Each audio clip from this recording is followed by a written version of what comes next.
খাগড়াছড়ির মাটিরাঙ্গা সরকারি ডিগ্রি কলেজে এক শিক্ষার্থীকে পরীক্ষার হলে দায়িত্বরত পুরুষ শিক্ষকরা হিজাব খোলার জন্য অমানবিকভাবে হেনস্থা করেছেন বলে অভিযোগ উঠেছে। এই ঘটনায় তীব্র নিন্দা ও প্রতিবাদ জানিয়েছে সম্মিলিত নারী প্রয়াস। রোববার গণমাধ্যমে পাঠানো এক বিজ্ঞপ্তিতে নিন্দা ও প্রতিবাদ জানায় সংগঠনটি।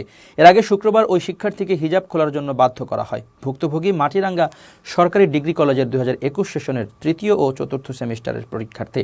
তিনি গর্ভবতী। অভিযোগ উঠেছে, ওই কলেজের প্রিন্সিপাল ছাত্রীকে হিজাব না খোলার কারণে ইসলাম ধর্মের অপব্যাখ্যা করে বলেন যে শিক্ষক বাবার মতো, তাই তার সামনে মুখ খুললে অসুবিধা নেই, তাকে মুখ খুলতেই হবে।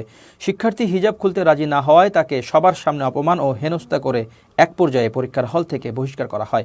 পরে পুলিশের মাধ্যমে তাকে কলেজ থেকে বের করে দেওয়া হয়। বিজ্ঞপ্তিতে সংগঠনটি জানায়, একজন গর্ভবতী নারী শিক্ষার্থীর সাথে এ ধরনের অমানবিক, অনৈতিক ও ইসলাম বিদ্বেষী আচরণের সম্মিলিত নারী প্রয়াস তীব্র নিন্দা ও প্রতিবাদ জানাচ্ছে।